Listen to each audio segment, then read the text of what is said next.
Hello guys. So last video मैंने देखा था कि एक्सकोड के टूल्स और कंपोनेंट्स कैसे हम यूज़ कर सकते हैं। सिंपल हेलो वर्ल्ड एप्लीकेशन भी बना के ट्राई किया था कि उसमें कैसे हम drag and drop controls use कर सकते हैं, कैसे उसको कनेक्ट कर सकते हैं अपने व्यू कंट्रोलर्स के साथ। तो अब हम चेक करेंगे स्विफ्ट के बेसिक कंपोनेंट्स, क्या क्या स्टोरेज अवेलेबल है, कैसे उसको यूज़ कर सकते हैं, कैसे उसको यूटिलाइज कर सकते हैं अपने एप्लीकेशंस में। तो वो देखेंगे। सबसे पहले हम एडवांटेजेस देखते हैं स्विफ्ट के। इतने सारे एडवांटेजेस हैं स्विफ्ट के, जिसकी वजह से एप्पल ने इसको इंट्रोड्यूस किया है to overcome some of the issues जो कि फेस हो रहे थे ऑब्जेक्टिव सी के अंदर। मॉडर्न लैंग्वेज है, safe, fast and powerful language है, पॉपुलर लैंग्वेज है, और काफ़ी सारे एडवांटेजेस अवेलेबल है, जैसे ओपन सोर्स भी है ये लैंग्वेज। सो ये सारे एडवांटेजेस हैं। अब इसके सिंटैक्स समझने का ट्राई करेंगे कि कैसे ये एग्जैक्टली वर्क करता है, कैसे उसको यूज़ कर सकते हैं। Let's create a sample application.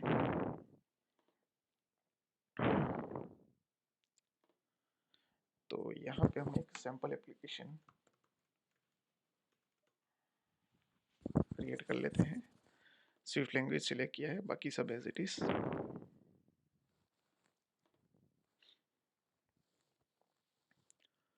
तो ये हमारा प्रोजेक्ट रेडी हो गया है। अब हम यहाँ पे कुछ स्ट्रिंग फंक्शंस यूज़ करके ट्राई करेंगे कि वो कैसे यूज़ कर सकते हैं। सबसे पहले हम दो स्ट्रिंग डिक्लेयर करेंगे।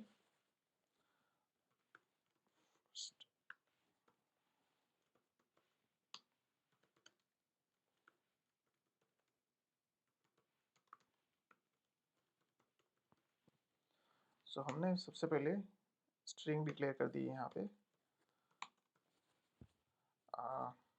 अब हम ट्राई करेंगे कि इसको मर्ज कैसे कर सकते हैं। यहाँ पे हम देख सकते हैं कि हमने दो वेरिएबल लिए हैं, स्ट्रिंग वेरिएबल्स, जिसके अंदर हमने स्ट्रिंग वैल्यूज डाल दी है। अब यहाँ पे हमने कुछ भी डिफाइन नहीं किया है, डेटा टाइप या कुछ भी, फिर भी वो ऑटोमेटिकली ले रहा है उसको एज ए स्ट्रिंग कंपोनेंट।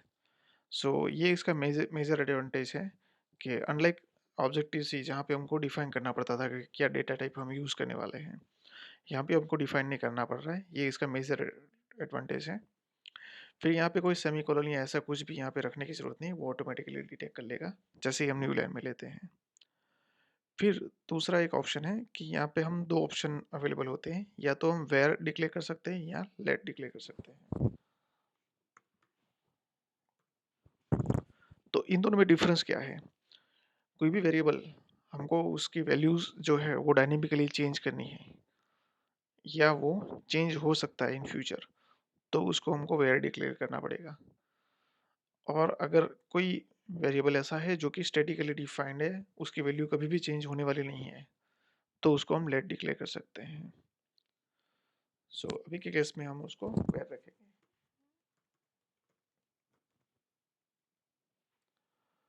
अब हम उसको ये ट्राई करेंगे कि ये दो वैल्यूज है उसको हम अपेंड करके थर्ड स्ट्रिंग में कैसे ला सकते हैं without using any string functions. Easily we can do that. Let's try. जैसे हमने एक थर्ड वेरिएबल लेते हैं।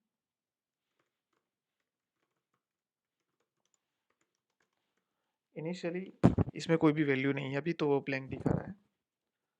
सो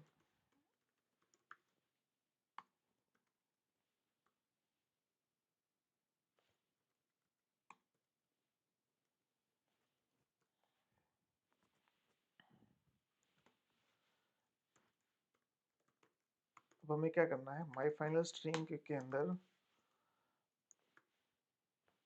दोनों स्ट्रिंग को अपेंड करना है। तो सिंपली हमें ये लिखना है,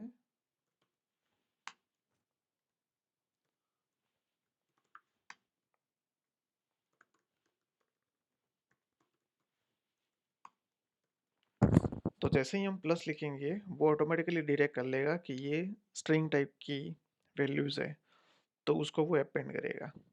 अगर यहाँ पे इंटीजर होता तो वो ऑटोमेटिकली डिटेक्ट कर लेता कि ये इंटीजर वैल्यूज है, तो वो उसको कैलकुलेशन में ले जाता।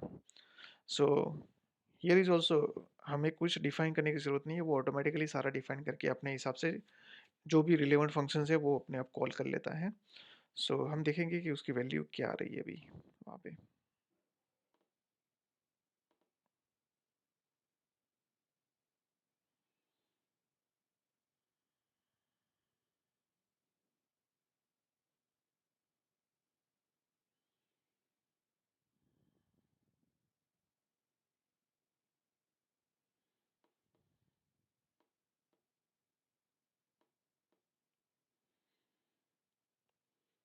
तो अभी हम देख सकते हैं कि हमने जो वैल्यूज़ यहाँ पे अलग अलग स्ट्रिंग है उसको अपेंड कर दिया एक स्ट्रिंग में। यहाँ पे इस तरह से दिख रहा है। अभी भी इसमें अगर कुछ स्टैटिक स्ट्रिंग्स हमको अपेंड करनी है इन बिटवीन या स्पेसिंग देनी है तो हम इसको इजीली दे सकते हैं लाइक दिस। सो अब हम देखते हैं वो इन बिटवीन जो स्पेस दी हुई है उसको भी अपेंड कर लेगा और इस तरह से दिखा देगा। तो ये हो गया स्ट्रिंग फंक्शन। इतना इजीली हम इसको यूज़ कर सकते हैं। Now let's check out the similar way. Integer वो कैसे करेगा।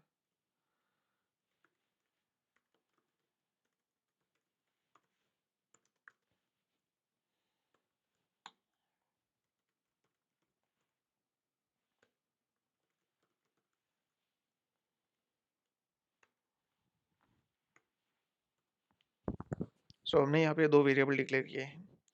एज वी कैन सी हमने कोई डेटा टाइप यहाँ पे डिफाइन नहीं किया है बट फिर भी वो ऑटोमेटिकली उसको डिफाइन कर लेता है कि ये इंटीजर वैल्यूज है बिकॉज हमने कोई कोटेशन यहाँ पे नहीं डाला हुआ है। तो अब हम उसको एक थर्ड वेरिएबल में ट्राई करेंगे कि कैसे उसको ला सकते हैं। जैसे उसमें हमने इनिशियल वैल्यू डाल दी है 0। तो अब हम उसको कैलकुलेट करने का ट्राई करेंगे। Self dot my final well.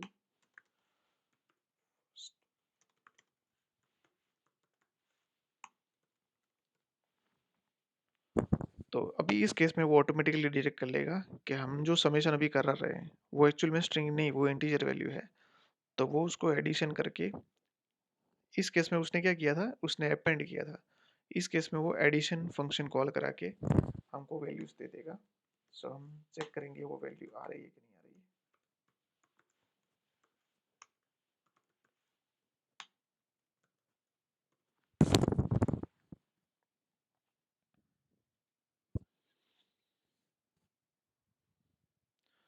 So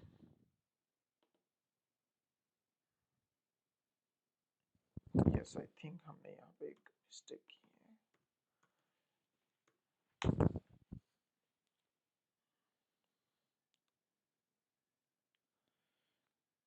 so as you can see हमने फर्स्ट वैल्यू और सेकंड वैल्यू का एडिशन किया है और वो हमको रिजल्ट वैल्यू हमको कैसे दे रहा है यहाँ पे। ये हो गया स्ट्रिंग और इंटीजर पार्ट। अब फॉर एग्जांपल हमारे पास मल्टीपल वैल्यूज हैं, हमको स्टोर करानी है कहीं पे भी, तो हमको एरे कंट्रोल यूज करना पड़ेगा। Array is nothing but it's a list of values. So list of values को हम कैसे मैनेज कर पाएंगे। उसके लिए हमको क्या करना पड़ेगा, एक सिंपल एरे क्रिएट करना पड़ेगा। लाइक हमने इस तरह से एक एरे क्रिएट किया है। स्क्वायर ब्रैकेट में हम जितनी भी वैल्यूज है वो यहाँ पे डिफाइन कर सकते हैं।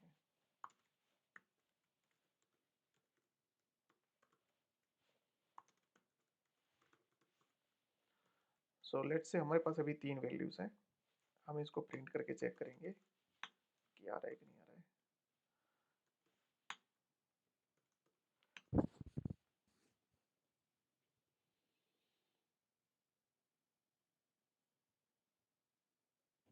ठीक है, अभी उसमें 3 वैल्यूज हैं, उसको प्रिंट करा रहा है। अब हम इसमें क्या करेंगे, हमने ऑलरेडी उसको वेयर लिया हुआ है, मतलब डायनेमिकली हम उसको एडिट कर सकते हैं कि कभी भी उसमें एडिशन डिलीशन कुछ भी कर सकते हैं।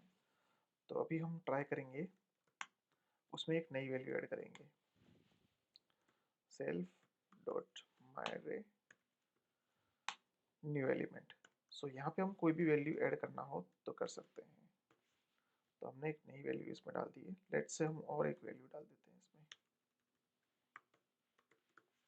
तो हमने 2 और वैल्यू ऐड कर दी और 3 ऑलरेडी है, तो अब हमको 5 दिखानी चाहिए वहाँ पे।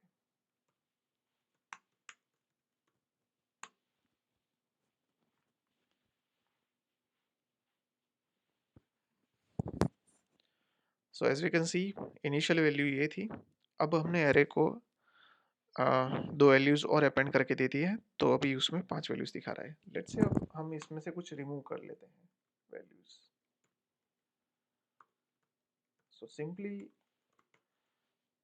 माय अरे रिमूव। सो इतने सारे ऑप्शंस हमारे पास है। रिमूव फर्स्ट मतलब वो फर्स्ट वैल्यू जो भी अवेलेबल है जीरो इंडेक्स से वो वैल्यू रिमूव करेगा, या फिर रिमूव ऑल, तो उस केस में वो सारा एरे हो ब्लैंक कर देगा। अगर कोई स्पेसिफिक पोजीशन की वैल्यू हमको रिमूव करानी है तो हम यहाँ पे इंडेक्स वैल्यू दे सकते हैं। जैसे index start from the zero, so 0 1 2 3 and 4। So let से हम सेकंड नंबर की पोजीशन पे 0 1 एंड 2 सेकंड पोजीशन पे जो वैल्यूज है उसको रिमूव करना है। So we are giving the position second. Let's see how it works.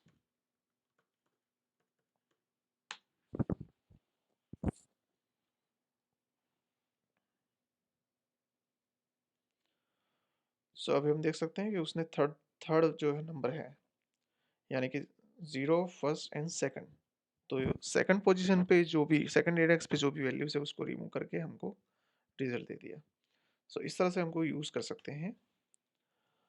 अब एक और कॉन्सेप्ट इसमें है डिक्शनरी का कॉन्सेप्ट। सो कैसे हम डिक्शनरी यूज कर सकते हैं। फॉर एग्जांपल कोई एक वैल्यू पर्टिकुलर वैल्यू है जिसमें हमको मल्टीपल वैल्यू स्टोर करानी है, जैसे कि स्टूडेंट का रिकॉर्ड। कोई हमारे पास लिस्ट ऑफ स्टूडेंट्स है।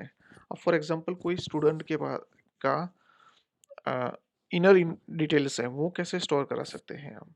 तो उसके लिए डिक्शनरी का कॉन्सेप्ट है, वो कैसे यूज कर सकते हैं। जैसे मैंने एक स्टूडेंट डिक्लेरेशन कर दिया है यहाँ पे, स्टूडेंट डिक्ट, ठीक है। अब फॉर एग्जांपल उसमें अलग अलग कैरेक्टरिस्टिक्स हो सकते हैं, जैसे उसका नेम हो गया सेट, फिर उसका स्टैंडर्ड क्या है,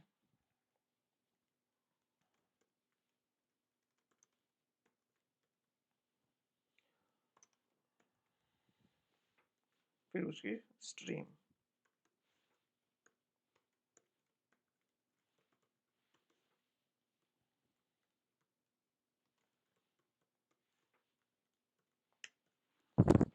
सो हमने इतनी वैल्यूज उसमें डिक्लेयर कर ली, ये उसकी डिक्शनरी हो गई। सो इसका बेनिफिट क्या है कि हम इतनी सारी वैल्यूज एक ही इंडेक्स के अंदर स्टोर करा सकते हैं और उसको कभी भी एक्सेस कर सकते हैं। जैसे भी उसको प्रिंट कराने का ट्राई करेंगे कि क्या दे रहा है हमको।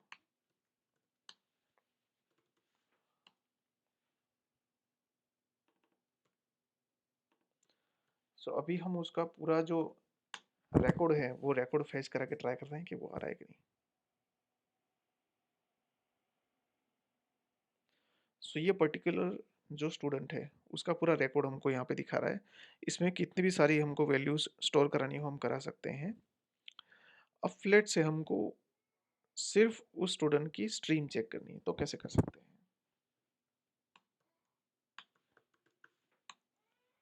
सो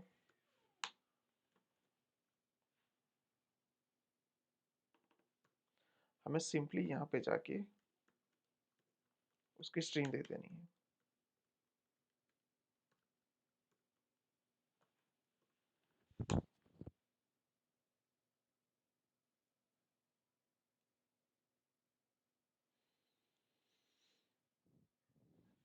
सो एज वी कैन सी यहाँ पे हमको उस पर्टिकुलर स्टूडेंट के रिकॉर्ड की स्ट्रीम हमको यहाँ पे दिखा रहा है कि उसकी स्ट्रीम क्या है। सिमिलरली अगर हमको सिर्फ उसका नाम चाहिए तो हम वो भी गेट कर सकते हैं। हमें सिर्फ की वैल्यू चेंज करनी है और वो हमको उसका नाम डिटेक्ट करके दे देगा।